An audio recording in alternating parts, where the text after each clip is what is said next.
മക്കളെ നമസ്കാരം. നമ്മൾ ഇന്ന് ചർച്ച ചെയ്തത് നമ്മുടെ ഫിസിക്സിലെ മൂന്നാമത്തെ ചാപ്റ്റർ വൈദ്യുത കാന്തിക പ്രേരണ അഥവാ ഇലക്ട്രോ മാഗ്നറ്റിക് ഇൻഡക്ഷൻ എന്ന ചാപ്റ്റർ. അപ്പോൾ രണ്ടാമത്തെ ചാപ്റ്ററിന്റെ ഒരു തുടർച്ചയായിട്ട് വരുന്നൊരു ചാപ്റ്ററാണ് ഇലക്ട്രോ മാഗ്നറ്റിക് ഇൻഡക്ഷൻ. അതായത് രണ്ടാമത്തെ chapter magnetic effect of electric current, അതല്ലെങ്കിൽ വൈദ്യുതിയുടെ കാന്തിക ഫലം എന്ന ചാപ്റ്റർ നമ്മൾ ഡിസ്കസ് ചെയ്തത് ഏതൊരു കണ്ടക്ടറിലൂടെയും അഥവാ ഏതൊരു ചാലകത്തിലൂടെയും കറണ്ട് പ്രവഹിക്കുന്നതിന് ഫലമായിട്ട്, വൈദ്യുതി ഫ്ലോ ചെയ്യുന്നതിന് ഫലമായിട്ട് അതിന് ചുറ്റും മാഗ്നറ്റിക് ഫീൽഡ്, കാന്തിക മണ്ഡലം രൂപപ്പെടുന്നു. അതായത് രണ്ടാമത്തെ ചാപ്റ്റർ നമ്മൾ മനസ്സിലാക്കേണ്ട കാര്യം, കണ്ടക്ടറിലൂടെ കറണ്ട് കടത്തിവിട്ട് നമുക്ക് മാഗ്നറ്റ് ഉണ്ടാക്കാം, കാന്തം ഉണ്ടാക്കാം.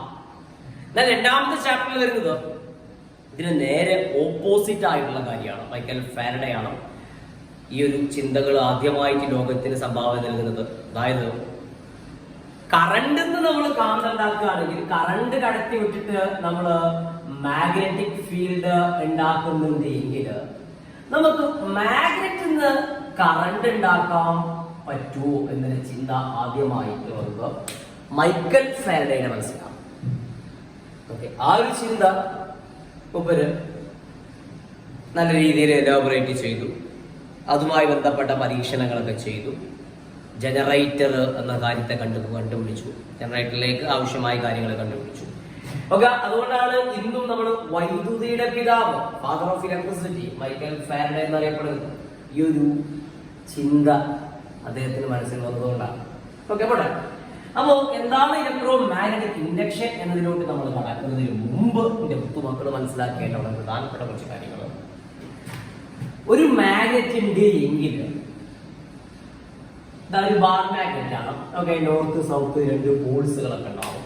അങ്ങനെയാണെങ്കിൽ ഏതൊരു മാഗ്നറ്റിന് ചുറ്റും നമുക്ക് കാണാൻ പറ്റാത്ത, നമ്മളെ കണ്ണുകൊണ്ട് കാണാൻ പറ്റാത്ത, പക്ഷെ തീർച്ചയായും ഉള്ള കുറച്ച് കാര്യങ്ങളുണ്ട്. അതിൽ നമ്മൾ മാഗ്നറ്റിക് ഫീൽഡ് ലൈൻസ്, കാന്തിക ബലരേഖകൾ എന്നൊക്കെ പറഞ്ഞാവും. കാന്തിക ബലരേഖകൾ. ഓക്കെ, മാഗ്നറ്റിക് ഫീൽഡ് ലൈൻസ് വിളിച്ചിട്ടുണ്ടല്ലേ, മാഗ്നറ്റിക് ഫീൽഡ് ലൈൻസ്. അപ്പൊ ഒരു കാന്താണെങ്കിൽ ആ കാന്തത്തിന് ഇങ്ങനത്തെ ഇഷ്ടംപോലെ മാഗ്നറ്റിക് ഫീൽഡ് ലൈൻസുകൾ, കാന്തിക ബലരേഖകളുണ്ട്. നമ്മളെ കണ്ണുകൊണ്ട് കാണാൻ പറ്റൂല, പക്ഷെ ആ സാധനം ഉണ്ട്. ഓക്കെ, പക്ഷെ അതെങ്ങനെ മനസ്സിലാക്കുക? അതിനുള്ള രീതിക്കാരും നിങ്ങൾ കുഞ്ഞു ക്ലാസ്സിൽ പഠിച്ചിട്ടുണ്ടായിരിക്കുക. നമ്മുടെ ഒരു പേപ്പറോ എന്തെങ്കിലും എടുത്തു, ആ പേപ്പറിൽ കാന്തം വെച്ചു, പേപ്പറിന്റെ അടിയിൽ കാന്തം വെച്ചു, എന്നിട്ട് മുകളിൽ നമ്മൾ ഇരുമ്പിന്റെ പൊടി എന്തെങ്കിലും വിതറിയിട്ട് നമ്മൾ ജസ്റ്റ് ഈ പേപ്പറിനെ അല്ലെങ്കിൽ ഈ കാർഡ്ബോർഡിന് ജസ്റ്റ് ഒന്ന് ജനറേറ്റ് ചെയ്തിട്ടുണ്ടെങ്കിൽ നമ്മളെ ആ ഇരുമ്പ് പൊടികൾ ഇങ്ങനെ പ്രത്യേക രീതിയിൽ അലൈൻ ചെയ്തതായിട്ട് നിങ്ങൾ കുഞ്ഞു ക്ലാസ്സിലൊക്കെ കണ്ടിട്ടുണ്ടായിരിക്കും. അങ്ങനത്തെ കാര്യങ്ങളൊക്കെ പഠിച്ചിട്ടുണ്ടായിരിക്കും. അതായത് ഒരു പ്രത്യേക ഒരു സ്ഥലത്ത് കാന്തത്തിന് അതിന്റെ ഒരു ശക്തി ഉണ്ട്. ഓക്കെ, ഈ സംഭവത്തിൽ ഈ രേഖകൾ വിളിക്കുന്ന പേരാണ് മാഗ്നറ്റിക് ഫീൽഡ് ലൈൻസുകൾ എന്ന് വിളിക്കുക. Magnetic field lines. അപ്പൊ ഒരു കാന്തം നിങ്ങൾ കാണുകയാണെങ്കിൽ നമ്മളെ മനസ്സിലോട്ട് വരുന്ന ഈ കാന്തത്തിന് ചുറ്റും മക്കളെ ചുറ്റുഭാഗം എല്ലാ ദിശയിലോട്ടും ഇങ്ങനത്തെ കാന്തിക ബലരേഖകളുണ്ട്, മാഗ്നറ്റിക് ഫീൽഡ് ലൈൻസുകളുണ്ട്.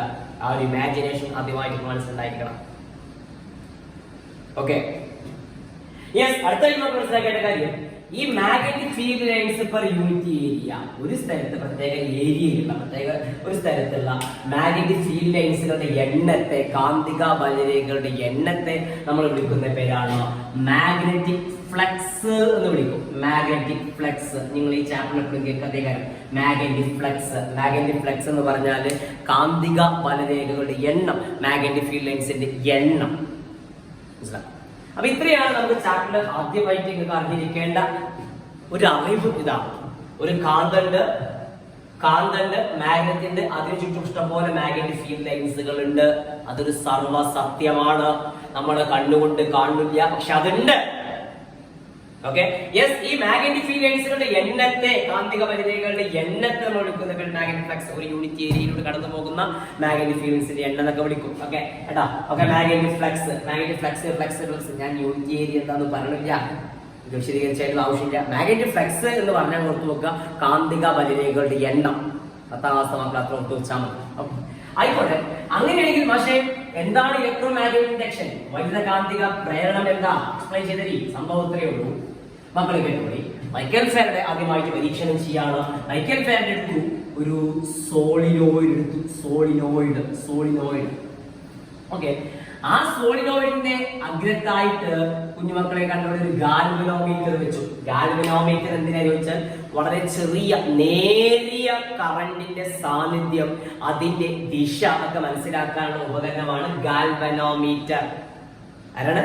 ഗാൽവനോമീറ്റർ. വളരെ നേരിയ കറണ്ടിന്റെ ദിശ, അതിന്റെ പ്രസൻസ്, ഡയറക്ഷൻ, പ്രസൻസ് മനസ്സിലാക്കാനുള്ള ഡിവൈസ് ആണ് ഗാൽവനോമീറ്റർ. ആയിക്കോട്ടെ, അങ്ങനെയാണെങ്കിൽ ഇതായിരിക്കും നമ്മുടെ മെയിൻ കഥാപാത്രം ഇവിടെ മാത്രം, നീല മാത്രം ഇവിടെയാണ്. ഓക്കെ, ഇതായിരുന്നു നമ്മളൊരു മാഗ്നറ്റ് കാണണേ. മാഗ്നറ്റ് നോർത്ത് സൗത്ത് ഒരു ബാർ മാഗ്നറ്റ് ആണ്. അപ്പൊ ഇമാജിനേഷൻ വേണം. ഇതിന് ചുറ്റും എന്തുണ്ട്? സുന്ദരമായുള്ള കാന്തിക ബലരേഖകള്, മാഗ്നറ്റിക് ഫീൽഡ് ലൈൻസുകളുണ്ട്. ഓക്കെ, ഇന്നാ കേട്ടോടി. മൈക്കൽ ഫാരഡെ ചെയ്യുന്ന എക്സ്പെരിമെന്റ്, മൈക്കൽ ഫാരഡെ ഈ കാന്തത്തെ ഇതിന്റെ ഉള്ളിലോട്ട് കൊണ്ടുപോകുക. മക്കളെ ഓർത്തു വെക്കണേ, കണ്ടോടി. Magnetic field ലൈൻസുകളുണ്ട്. ഈ മാഗ്നറ്റിനെ ഇതിന്റെ ഉള്ളിലോട്ട് കൊണ്ടുപോവാണ്. ഈ കൊണ്ടുപോകുന്ന ആ സമയത്ത്, മാഗ്നറ്റിന്റെ ഉള്ളിലോട്ട് കൊണ്ടുപോകുന്ന സമയത്ത് ഗാൽവനോമീറ്റർ നീഡിന് ഡിഫ്ലക്ഷൻ കാണിക്കുന്നുണ്ട്. ഓക്കെ, ഇതിനൊരു വ്യതിയാനം സംഭവിക്കുക. ഇതിന്റെ സൂചിക്ക് ഒരു വ്യതിയാനം, ഡിഫ്ലക്ഷൻ. ഗാൽവനോമീറ്റർ സൂചിക്ക് ഡിഫ്ലക്ഷൻ ഉണ്ട് എങ്കിൽ നോക്കണേ, ഗാൽവനോമീറ്റർ സൂചി ആടിക്കളിക്കുന്നുണ്ട് എങ്കിൽ ഈ സർക്യൂട്ടിലൂടെ ഒരു കറണ്ട് ഫ്ലോ ചെയ്യുന്നുണ്ടെന്നാണ് അർത്ഥം. മക്കളെ, ഇതൊന്നും നമുക്ക് ഇത്ര വലിയ അത്ഭുതമില്ല. പക്ഷേ മൈക്കൽ ഫാരഡെ ഈ പരീക്ഷണം ചെയ്യുന്ന കാലത്ത് ആൾക്കാർ കറണ്ട് കണ്ട് ശീലിച്ചിരുന്നത് ബാറ്ററിയിൽ നിന്ന് മാത്രമാണ്. ഇങ്ങനെ കറണ്ട് ഉണ്ടാകുമെന്ന് യാതൊരുവിധ ധാരണയില്ലാത്ത ഒരു ലോകത്തിന് മുന്നിലാണ് മൈക്കൽ ഫാരഡെ പരീക്ഷണം ചെയ്യേണ്ടത്. മനസ്സിലാക്കാം. അന്ന് ഈ മാഗ്നറ്റിക് ഫ്ലക്സ് എന്നൊക്കെ പറഞ്ഞില്ലേ, അതൊന്നും അന്നില്ല. അന്ന് ആൾക്കാർക്ക് അതിനെ പറ്റിയൊന്നും വലിയ അറിവില്ല. മാഗ്നറ്റിക് ഫ്ലക്സോ മാഗ്നറ്റിക് ഫീൽഡ് ലൈൻസോ മാഗ്നറ്റിക് ഫീൽഡോ അതിനെപ്പറ്റി വലിയ അറിവില്ലാത്ത കാലത്താണ് നമ്മളെ മൈക്കൽ ഫാരഡെ പരീക്ഷണം ചെയ്യുന്നത്. മനസ്സിലാക്കാം. ഓക്കെ, മക്കളെ നോക്കണേ, ആ കാലത്ത് ഈ കാലത്ത് ഉള്ളോട്ട് കൊണ്ടുപോകുമ്പോൾ ഇത് ഡിഫ്ലക്ഷൻ. ആൾക്കാർ അന്തം വിട്ട് നോക്കുക, എങ്ങനെ ഈ ഗാൽവനോമീറ്റർ നീഡിലെ ഡിഫ്ലക്ഷൻ ഉണ്ടായി. മക്കളെ, ഡിഫ്ലക്ഷൻ ഉണ്ട് എങ്കിൽ ഇതിലൂടെ കറണ്ട് ഫ്ലോ ചെയ്യുന്നുണ്ട്. ഓക്കെ, അപ്പൊ കറണ്ട് ഫ്ലോ ചെയ്യുന്നുണ്ട്. എങ്ങനെ കറണ്ട് ഫ്ലോ ചെയ്യുന്നു, എങ്ങനെ ഡിഫ്ലക്ഷൻ ഉണ്ടായി? ആ ചോദ്യത്തിന്റെ ഉത്തരം അതാണ് നമ്മുടെ ചാപ്റ്ററിന്റെ പേര്, ഇലക്ട്രോ മാഗ്നറ്റിക് ഇൻഡക്ഷൻ, വൈദ്യുത കാന്തിക പ്രേരണം. ഇനി ശരിക്കും കേട്ടു, നമ്മൾ ഈ കാന്തത്തെ ഇതിന്റെ ഉള്ളിലോട്ട് കൊണ്ടുപോകുമ്പോൾ, സോളിനോടുള്ളിലോട്ട് കൊണ്ടുപോകുമ്പോൾ ഇമാജിനേഷൻ വരട്ടെ, ഇതിന് ചുറ്റുമുള്ള മാഗ്നറ്റിക് ഫ്ലക്സുകൾക്ക് ഡിഫ്ലക്ഷൻ, അവകള് ഈ സോളിനോയിഡ് തട്ടിയിട്ട് ഒരു വ്യതിയാനം സംഭവിക്കാം. മക്കളെ നോക്കണേ, ഒരു മാഗ്നറ്റ് ആണ്, ഇതൊരു സോളിനോയിഡായി ഇമാജിൻ ചെയ്യാം. ഇതിന് ചുറ്റും ഇഷ്ടം പോലെ, ഈ മാഗ്നറ്റിന് ഇഷ്ടം പോലെ മാഗ്നറ്റിക് ഫീൽഡ് ലൈൻസുകൾ ഉണ്ട്. ഓക്കെ, കൊണ്ടുപോകുമ്പോ ഈ സോളിനോയിഡ് തട്ടിയിട്ട് മാഗ്നറ്റിക് ഫീൽഡ് ലൈൻസ് മുറിയപ്പെടുക, അതിന് ഡിഫ്ലക്ഷൻ സംഭവിക്കാം. ആ ഡിഫ്ലക്ഷന്റെ ഫലമായിട്ടാണ് ഇതിൽ കറണ്ട് ഉണ്ടായത് എന്ന് പിന്നെ മൈക്കൽ ഫാരഡെ ലോകത്തോട് വിളിച്ചു പറഞ്ഞു. ഈ ഒരു ഫിനോമിനന് പേര് കൊടുത്തു ഇലക്ട്രോ മാഗ്നറ്റിക് ഇൻഡക്ഷൻ. വൈദ്യുത കാന്തിക പ്രേരണം. മക്കളെ ക്ലിയർ ആയിട്ട് നമുക്ക് ശ്രദ്ധിക്കുക. മാഗ്നറ്റിക് ഫ്ലക്സ് മുറിയെ ഇതൊക്കെ എങ്ങനെ മക്കളെ നിങ്ങളെ ജസ്റ്റ് ഇമാജിൻ ചെയ്യാം. ഇതിന് ചുറ്റും ഇപ്പൊ നമ്മൾ ഈ വരച്ച ഈ ലൈനുകളൊക്കെ ഒരു മനുഷ്യച്ചങ്ങല പ്രത്യേക ഷേപ്പിൽ നിൽക്കാതിരിക്കുക. ഓക്കെ, ഇതിന് ഇഷ്ടം പോലെ മനുഷ്യച്ചങ്ങല എന്തിയായിരിക്കും? ഓക്കെ, അതല്ലെങ്കിൽ ഇരുമ്പിന്റെ ഒരു സാധനം എന്തിയായിരിക്കും? ഓക്കെ, ഇരുമ്പിന്റെ പെട്ടെന്ന് മുറിയുടെ ഒരു സാധനം എന്തിയായിരിക്കും? ഓക്കെ, ഇമാജിനേഷൻ തന്നെ മക്കളെ. എന്നാ ഈ കാന്തം ഇതിനുള്ളിൽ കൊണ്ടുപോകുമ്പോ ഈ മനുഷ്യച്ചങ്ങലകൾ മുറിയില്ലേ, നമ്മളെ ഇതിന്റെ ഇവിടെ വെച്ചിട്ടുള്ള ഈ ഒരു ഇരുമ്പോ എന്താ സാധനം ആയിക്കോട്ടെ, ഇമ്പാക്കട്ടെ, ഇമ്പ് പെട്ടെന്ന് മുറിയില്ല. ഓക്കെ, മുറിയുന്ന സാധനം ഇമാജിൻ ചെയ്യും. ഈ ഫീൽഡ് ലൈൻസിന് പകരം നിങ്ങൾ വേറെ എന്തെങ്കിലും സിമ്പിൾ ആയ സാധനം ഇമാജിൻ ചെയ്യും. ഓക്കെ, ഈ കാന്തത്തിനുള്ളിൽ കൊണ്ടുപോകുമ്പോ ആ സാധനങ്ങൾ മുറിയപ്പെടും ഇല്ലേ? ഓക്കെ, അത് മുറിയപ്പെടും.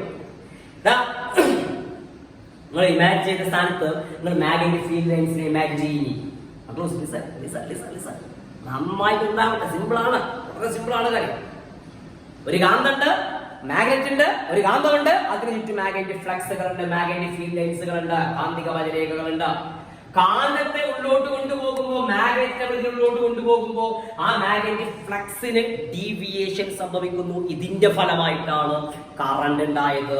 ഇതിനെ വിളിക്കുന്ന പേരാണ് ഇലക്ട്രോ മാഗ്നറ്റിക് ഇൻഡക്ഷൻ. ഈ ചാപ്റ്ററിലെ കീ പോയിന്റ്. ഈ ഒരു പോയിന്റ് വൃത്തിയിൽ മനസ്സിലാക്കിയാൽ മതി. ചാപ്റ്ററിലെ എല്ലാ കാര്യങ്ങളും നമുക്ക് ഈസി ആയിട്ട് കിട്ടും. Okay, electromagnetic induction. Magnetic flux കട്ടാക്കുക, എന്നിട്ട് കറണ്ട് ഉണ്ടാക്കുക. കേട്ടോളി, മാഗ്നറ്റിക് ഫ്ലക്സ് കട്ടാക്കുക, കറണ്ട് ഉണ്ടാവുക. ഈ പരിപാടിനെ വിളിക്കുന്ന പേരാണ് ഇലക്ട്രോ മാഗ്നറ്റിക് ഇൻഡക്ഷൻ. എങ്ങനെ കറണ്ട് ഉണ്ടാക്കുക? മാഗ്നറ്റിക് ഫ്ലക്സ് കട്ടാക്കിയിട്ട്. ഇപ്പൊ നമുക്ക് ഇപ്പോഴത്തെ കാലത്ത് നമുക്ക് സോളാർ സെല്ലേഴ്സ് ആണ്. സോളാർ സെല്ല് അല്ലെ, സൂര്യൻ എന്നുള്ള വെളിച്ചം ഉപയോഗിച്ചിട്ട് നമ്മൾ എന്തുണ്ടാക്കുക? കറണ്ട് ഉണ്ടാക്കുക. അത് ഇലക്ട്രോ മാഗ്നറ്റിക് ഇൻഡക്ഷൻ അല്ല. ശ്രദ്ധിക്കും. ഓക്കെ, ബാറ്ററിയിൽ നിന്ന് കറണ്ട് ഉണ്ടാക്കാം. അത് കെമിക്കൽ റിയാക്ഷൻ നടന്നിട്ട് കറണ്ട് ഉണ്ടാകുന്നതാണ്. ഇലക്ട്രോ മാഗ്നറ്റിക് ഇൻഡക്ഷൻ അല്ല. ഓക്കെ മക്കളെ, പക്ഷേ നമ്മളെ മുന്നിലുള്ള ജനറേറ്ററുകള്, ഈ പരിപാടി ഇവിടെ ഉണ്ടാകും. ജനറേറ്ററിലൊക്കെ എന്താ സംഭവം കേട്ടോ. ഓക്കെ മക്കളെ, ജനറേറ്റർ ഇതിലൊക്കെ സംഭവിക്കുന്ന കാര്യം കാന്തിക വലരേഖ മാഗ്നറ്റിക് ഫ്ലക്സ് മുറിച്ചിട്ട് കറണ്ട് ഉണ്ടാക്കുകയാണ്. ഈ പരിപാടി വിളിക്കുന്ന പേരാണോ ചാപ്റ്ററിന്റെ പേര് ഇലക്ട്രോ മാഗ്നറ്റിക് ഇൻഡക്ഷൻ. ഓക്കെ കുഞ്ഞുമക്കളെ, അങ്ങനെയാണെങ്കിൽ കാര്യം മനസ്സിലായി, കറണ്ട് ഉണ്ടാകുന്നുണ്ട്. അങ്ങനെയാണെങ്കിൽ ഇങ്ങനെ ഇവിടെ ഉണ്ടാകുന്ന കറണ്ടിനെ വിളിക്കുന്ന പേരുണ്ട്. അതിന് വിളിക്കുന്ന പേരാണ് ഇൻഡ്യൂസ്ഡ് കറണ്ട്, അഥവാ മലയാളത്തിൽ കേൾക്കുക പ്രേരിത വൈദ്യുതി എന്ന് വിളിക്കും. Induced current. നമുക്കറിയാം, കറണ്ട് ഒഴുകണമെങ്കിൽ ഒരു വോൾട്ടേജ് പൊട്ടൻഷ്യൽ വ്യത്യാസം ഉണ്ടാകണം. EMF എന്നൊക്കെ വിളിക്കും. ഓക്കെ, ഇവരുണ്ടാകുന്ന ആ EMF-നെ ടീച്ചറുടെ പേര് ആവശ്യമില്ല, ജസ്റ്റ് ഓർത്തു വെക്കുക. ആ EMF-നെ വിളിക്കുന്ന പേരാണ് ഇൻഡ്യൂസ്ഡ് EMF അഥവാ പ്രേരിത EMF എന്ന് വിളിക്കും. ഓക്കെ, അങ്ങനെ മക്കളെ സിമ്പിൾ ഉത്തരം പറയും. ഇവിടെ കറണ്ട് ഉണ്ടായതിന്റെ ഫലമായിട്ടാണ്, മാഗ്നറ്റിക് ഫ്ലക്സ് കട്ട് ചെയ്തതിന്റെ ഫലമായിട്ടാണല്ലോ, മാഗ്നറ്റിക് ഫ്ലക്സ് മുറിച്ചതിന്റെ ഫലമായിട്ടാണല്ലോ. അങ്ങനെയാണെങ്കിൽ ഈ ഇൻഡ്യൂസ്ഡ് കറണ്ട് കൂടണമെങ്കിൽ, കൂടുതൽ കറണ്ട് കിട്ടണമെങ്കിൽ എന്ത് ചെയ്താൽ മതി? കൂടുതൽ കാന്തിക വലരേഖ മുറിഞ്ഞാൽ മതി, കൂടുതൽ ഫ്ലക്സ് ഡിഫ്ലക്ഷൻ സംഭവിച്ചാൽ മതി. കറണ്ട് ഉണ്ടായത് മാഗ്നറ്റിക് ഫ്ലക്സ് മുറിഞ്ഞതുകൊണ്ടാണ്. കൂടുതൽ കറണ്ട് ഉണ്ടാകണമെങ്കിൽ കൂടുതൽ ഫ്ലക്സ് മുറിയണം. ഇവിടെ ഒരു ചോദ്യമുണ്ട്, ഈ ഇൻഡ്യൂസ്ഡ് കറണ്ടിനെ ഡിപ്പെൻഡ് ചെയ്യുന്ന ഫാക്ടർ, ഇൻഡ്യൂസ്ഡ് കറണ്ടിനെ സ്വാധീനിക്കുന്ന ഘടകങ്ങൾ. ഓക്കെ, സംഭവത്തിലേ ഉള്ളൂ, നമ്മൾ നല്ല ശക്തിയുള്ള കാന്തം ഉപയോഗിച്ചിരിക്കുക. ശക്തിയുള്ള കാന്തം ഉപയോഗിച്ചാൽ അതിന് ചുറ്റും ഇഷ്ടംപോലെ കാന്തിക വലരേഖകൾ ഉണ്ടാകും, ഇഷ്ടംപോലെ കാന്തിക വലരേഖ ഉണ്ടാകും, മാഗ്നറ്റിക് ഫ്ലക്സ് ഉണ്ടാകും. ഇതിനുള്ളിലോട്ട് കൊണ്ടുപോകുമ്പോൾ കുറെ കാന്തിക ഫ്ലക്സ്, കുറെ മാഗ്നറ്റിക് ഫ്ലക്സ് മുറിയുന്നുണ്ട്. അപ്പൊ കൂടുതൽ കറണ്ട് കിട്ടുന്നുണ്ട്. ഓക്കെ, ഓർത്തു വെക്കണേ. ഇൻഡ്യൂസ്ഡ് കറണ്ടിനെ ഡിപ്പെൻഡ് ചെയ്യുന്ന ഫാക്ടറുകൾ, പ്രേരിത വൈദ്യുതിയെ സ്വാധീനിക്കുന്ന ഘടകങ്ങൾ. ഒന്ന് നമുക്ക് പറയാം strength of the magnet. Okay മക്കളെ, ഇമ്പോർട്ടന്റ് ആയ പോയിന്റ് ആണ്. നമ്മുടെ മാഗ്നറ്റിന്റെ സ്ട്രെങ്ത്, കാന്തത്തിന്റെ ശക്തി. ഓക്കെ, മറ്റൊന്ന് പറയാം നമ്പർ ഓഫ് ടേൺസ്. ഓക്കെ മക്കളെ, നമ്പർ ഓഫ് ടേൺസ്, അതായത് ചുറ്റുകളുടെ എണ്ണം. കൂടുതൽ ചുറ്റുകൾ ഉണ്ട് എങ്കിൽ കാന്തത്തെ കൊണ്ടുപോകുമ്പോ കൂടുതൽ ഫ്ലക്സ്, കൂടുതൽ വലരേഖകൾ മുറിയും, അപ്പൊ കൂടുതൽ കറണ്ട് കിട്ടും. ഓക്കെ, ചുറ്റുകളുടെ എണ്ണം. മൂന്നാമത് പറയാം സ്പീഡ് ഓഫ് മോഷൻ, ചലന വേഗത. അതായത് മക്കളെ, വളരെ വേഗത്തിൽ കൊണ്ടുപോവാണെങ്കിലും കൂടുതൽ കാന്തിക വലരേഖകൾ മുറിയുന്നു, നമുക്ക് കൂടുതൽ കറണ്ട് കിട്ടുന്നു. ഓക്കെ, അപ്പൊ എന്താണ് ഇലക്ട്രോ മാഗ്നറ്റിക് ഇൻഡക്ഷൻ മനസ്സിലാക്കുക.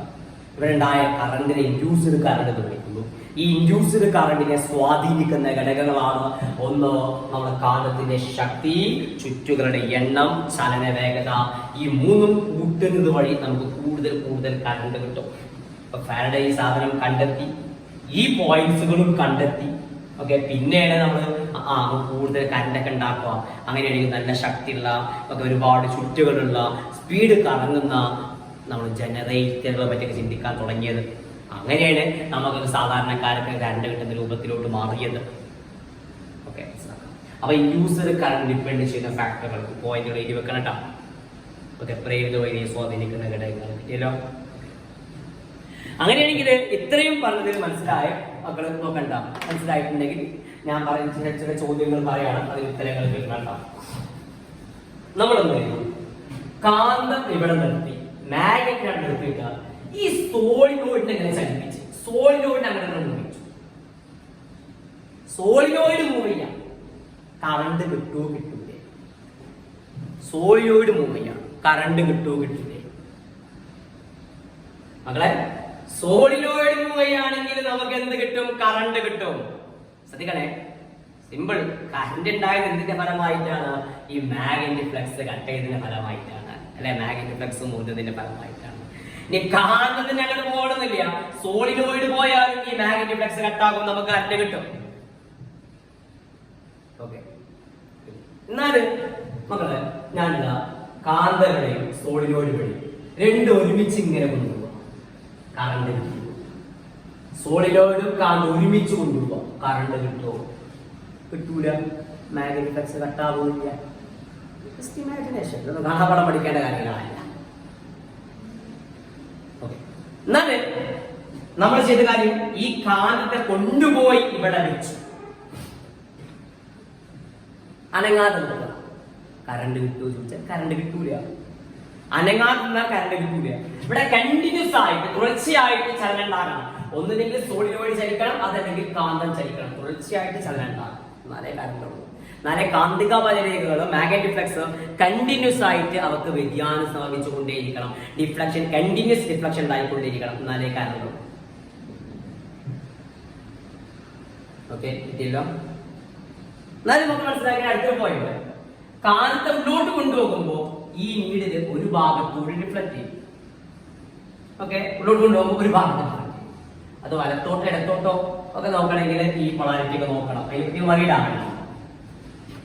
ഓക്കെ, യെസ് ആയിക്കോട്ടെ. നമുക്ക് നോക്കണേ, നമുക്ക് കണ്ടെത്താട്ടോ, അതിനൊക്കെ നമുക്ക് റൂളൊക്കെ ഉണ്ട്. തൽക്കാലം വേണ്ട, ഇത് ഫണ്ടമെന്റൽ കാര്യം മനസ്സിലാക്കി. എന്നാലും കാന്തം പുറത്തോട്ട് എടുക്കുമ്പോൾ, ഉള്ളോട്ട് കൊണ്ടുപോയപ്പോ ഒരു ഭാഗത്തോട്ട് ഡിഫ്ലക്ഷൻ, പുറത്തോട്ട് എടുക്കുമ്പോൾ അതിന്റെ ഓപ്പോസിറ്റ് ഭാഗത്തോട്ട് ഡിഫ്ലക്ഷൻ ഉണ്ടാവും. ഇങ്ങനെ ഇവിടുത്തെ കറണ്ട് കിട്ടുക. അതായത് അങ്ങോട്ടും ഇങ്ങോട്ടും പോകുമ്പോൾ കറണ്ടിന്റെ ഡയറക്ഷൻ ഇങ്ങനെ അങ്ങോട്ട് മാറിക്കൊണ്ടിരിക്കും. ആദ്യം അങ്ങോട്ട്, പിന്നെ ഇങ്ങോട്ട്, കറണ്ടിന്റെ ഡയറക്ഷൻ മാറിക്കൊണ്ടിരിക്കും. ഓക്കെ. എന്നാല് ഈ സ്ഥാനത്ത് നമ്മൾ എന്താക്കുന്നു? ഇങ്ങനത്തെ ഒരു കണ്ടക്ടറിലൂടെ, ഒരു കണ്ടക്ടർ ചാലകം, ഓക്കെ, ആ ചാലകത്തിൽ നമ്മൾ ഒരു ബാറ്ററി വെച്ചു, എന്നിട്ട് ഒരു ഗാൽവനോമീറ്റർ വെച്ചു. അങ്ങനെയാണെങ്കിൽ സ്വിച്ച് ഓൺ ആക്കിയിട്ടുണ്ടെങ്കിൽ ഈ ഗാൽവനോമീറ്റർ സൂചി കലാകാലം ഒരു ഭാഗത്തോട്ട് മാത്രം ഡിഫ്ലക്ഷൻ ആണ്. ഇവിടുത്തെ പോലെ മനസ്സിലാക്കണം, ഇവിടെ നമ്മൾ കാന്തത്തെ അങ്ങോട്ടും ഇങ്ങോട്ടും കൊണ്ടുപോകുമ്പോൾ ഈ നീഡില് അങ്ങോട്ട് ഇങ്ങോട്ട് അങ്ങോട്ട് ഇങ്ങോട്ട് ഇങ്ങനെ ഡിഫ്ലക്ട് ചെയ്തുകൊണ്ടിരിക്കും. പക്ഷെ ഇവിടെ അങ്ങനെയല്ല, സ്വിച്ച് ഓൺ ആക്കി ഒരു ഭാഗത്തോട്ട് മാത്രം ഡിഫ്ലക്ഷൻ ഉള്ളൂ കലാകാലം. കേസ് മനസ്സിലായോ? ഇവിടെ അങ്ങോട്ടും കൂടി അടിപിടിച്ചുകൊണ്ടിരിക്കും, ഇവിടെ ഒരു ഭാഗത്തോട്ട് മാത്രം ഡിഫ്ലക്ഷൻ. ഓക്കെ, അങ്ങനെയാണെങ്കിൽ കണ്ടുപിടി നമ്മള് ഇവിടെ ഇപ്പൊ എന്ത് തരം കറണ്ട് ഇല്ലേ? ഇവിടുത്തെ കറണ്ടിന്റെ ദിശ മാറിക്കൊണ്ടിരിക്കുന്ന കറണ്ട് അല്ലെ, അങ്ങനെ അടിപിടിച്ചുകൊണ്ട് കറണ്ട് ഇവിടെ ഒരു ഭാഗത്തോട്ട് മാത്രം. അങ്ങനെയാണെങ്കിൽ ഇതിലൂടെ ഒഴുകുന്ന കറണ്ടിനെ, ഈ സർക്യൂട്ടിലൂടെ ഒഴുകുന്ന കറണ്ടിനെ നമ്മൾ വിളിക്കുന്ന പേരാണ് DC, ഡയറക്റ്റ് കറണ്ട് എന്ന് വിളിക്കും. ഡയറക്റ്റ് കറണ്ട് കൂടുതൽ നമുക്ക് പറയാനുണ്ടാകും, കൂടുതൽ നമുക്ക് പഠിക്കാനുണ്ട്. Direct current DC. മക്കളെ ശ്രദ്ധിക്കണേ, നേർധാരാവൈദ്യുതി DC എന്ന്. DC ഡയറക്റ്റ് കറണ്ട്, നമ്മളെ ബാറ്ററിയിൽ നിന്നൊക്കെ കിട്ടുന്ന കറണ്ട് എന്ത് കറണ്ടാണ്? Direct DC. നിങ്ങൾ ചെറിയ ബാറ്ററി ഒക്കെ ഉണ്ടെങ്കിൽ നോക്കുകൊണ്ട്, നമ്മൾ വലിയ നമ്മൾ ക്ലോക്കിലൊക്കെ ഇടുന്ന ബാറ്ററി ഇല്ലേ, ക്ലോക്കിലൊക്കെ ഇടുന്ന ബാറ്ററി ഉണ്ടാവുമല്ലോ, ആ ബാറ്ററി ഒന്ന് നോക്കുകൊണ്ട് അതിനുണ്ടാകും 1.5 വോൾട്ട് DC എന്നുണ്ടാവും. ഇതിലൊരു ഭാഗത്ത് പോസിറ്റീവ്, ഒരു ഭാഗത്ത് നെഗറ്റീവ് എന്നുണ്ടാവും കേട്ടോ. അതിൽ കിട്ടുന്ന കറണ്ട് DC ആണ്. അതിന്റെ പ്രത്യേകത ഒരേ ദിശയിൽ ഇങ്ങനെ ഒഴുകിയുള്ളൂ. ഓക്കെ, എന്നാല് ഇവിടത്തെ കറണ്ട് ദിശ അങ്ങോട്ട് കൊണ്ട് മാറുന്നല്ലേ. ഓക്കെ, ഇതിന്റെ ദിശ പറയാൻ പറ്റില്ല. ഇവിടെ നമുക്ക് കറക്റ്റ് പറയാം, ഇങ്ങനെ ഇവിടെ നിന്ന് ഇങ്ങോട്ട് ഇങ്ങോട്ട് പോകുന്നു. ഇവിടെ അങ്ങനെയല്ല, ഒരു ഭാഗത്തോട്ട് ആദ്യം പിന്നെ ഓപ്പോസിറ്റ് ഭാഗത്തോട്ട്, അങ്ങനെ ദിശ മാറിക്കൊണ്ടിരിക്കുന്ന കറണ്ട് മാറി കറണ്ട്. ഓക്കെ, ഈ കറണ്ട് വിളിക്കുന്ന പേരാണ് മക്കളെ AC. നോക്കണേ, ഇവിടെ ഒരേ ഡയറക്ഷൻ ഒഴുകുന്നു, ഇവിടെ ഡയറക്ഷൻ ഇങ്ങനെ മാറിക്കൊണ്ടിരിക്കുന്നു. മനസ്സിലായില്ലേ? ഗാൽവാനോമീറ്റർ റീഡിങ് നമ്മൾ ശ്രദ്ധിച്ചു. ഓക്കെ. AC അഥവാ നമ്മൾ വിളിക്കുന്നു, അതിന്റെ ഫുൾ പേര് പഠിച്ചു വെക്കണേ, alternating current. Alternating current AC. മലയാളത്തിൽ അതിന്റെ പ്രത്യാവർത്തി ധാര വൈദ്യുതി വിളിക്കും. മലയാളത്തിൽ പഠിക്കണ്ട. Alternating current AC. നമ്മളെ വീടുകളിലൊക്കെ ഉള്ളത് ഈ കറണ്ടാ, AC. ഓക്കെ മക്കളെ, KCB എന്നൊക്കെ നമുക്ക് കിട്ടുന്ന കറണ്ട് ആരാണ്? AC ആണ്. ഓൾട്ടർനേറ്റിംഗ് കറണ്ട് ആണ്. അതിന് നമ്മൾ DC ആക്കി മാറ്റിക്കൊണ്ടിട്ടാ നമ്മളെ ചാർജറിലോട്ടും ലാപ്ടോപ്പിലോട്ടൊക്കെ നമ്മൾ ചാർജ് ചെയ്യുമ്പോൾ അതിന് DC ആക്കി മാറ്റിക്കൊണ്ട്, അതാണ് ഈ ചാർജറിന്റെ ആ ഉണ്ടല്ലേ ചാർജറിൻ്റെത്. ഓക്കെ, അതിന്റെ ഉള്ളിൽ നിന്ന് സംഭവിക്കുന്ന പരിപാടി അതാണ്. AC DC ആക്കും. അതൊക്കെ നമുക്ക് പിന്നെ മുന്നോട്ട് പഠിക്കാം. അപ്പൊ പുറത്തു നോക്കാം, AC DC ഇങ്ങനെ രണ്ടു തരം കറണ്ട് പുറത്തു നോക്കാം. AC ദിശ ഇങ്ങനെ മാറിക്കൊണ്ടിരിക്കുന്ന കറണ്ടാണോ, DC ഒരേ ദിശയിൽ ഒഴുകിക്കൊണ്ടിരിക്കുന്ന കറണ്ടാണോ? ബാറ്ററിയിൽ നിന്നൊക്കെ നമുക്ക് കിട്ടുന്ന കറണ്ട് എന്താണോ? DC ആണ്. ഓക്കെ ടാ, നമ്മൾ AC alternating current. AC current എന്ന് പറഞ്ഞപ്പോ AC കറണ്ട് എന്ത് പറയണേ? AC current, DC current. അപ്പൊ AC കറണ്ട് അതിന്റെ ഫുള്ള് നോക്കുകയാണെങ്കിൽ ഓൾട്ടർനേറ്റിംഗ് കറണ്ട്.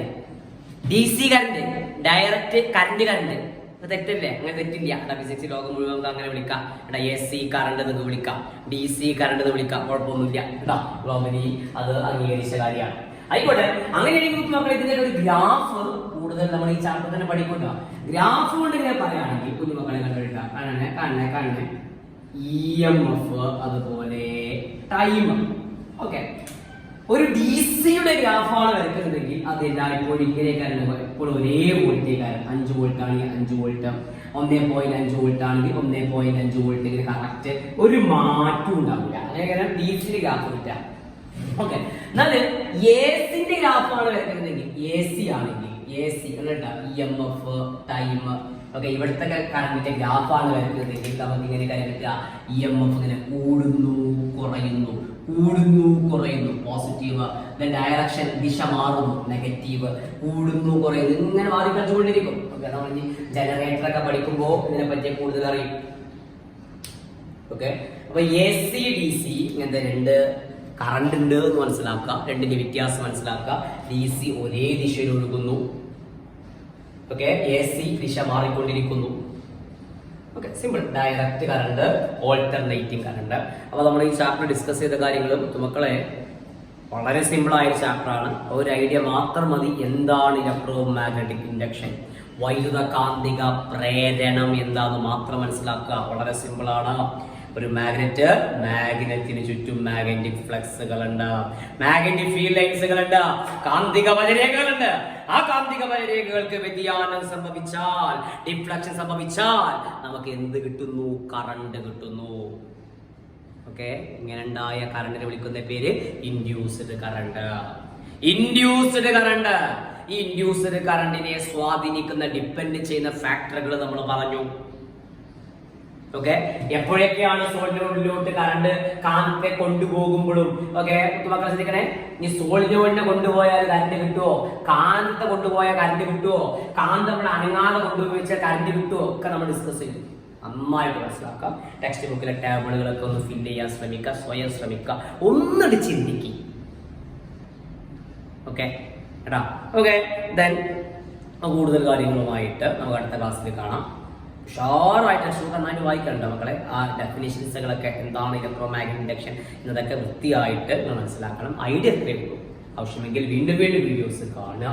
സംശയങ്ങളുണ്ടെങ്കിൽ പേഴ്സണൽ അറിയിക്കുക. അപ്പോൾ എല്ലാവിധ ആശംസകളും വാക്കുകൾ സമരിക്കുന്നു. നന്ദി, നമസ്കാരം.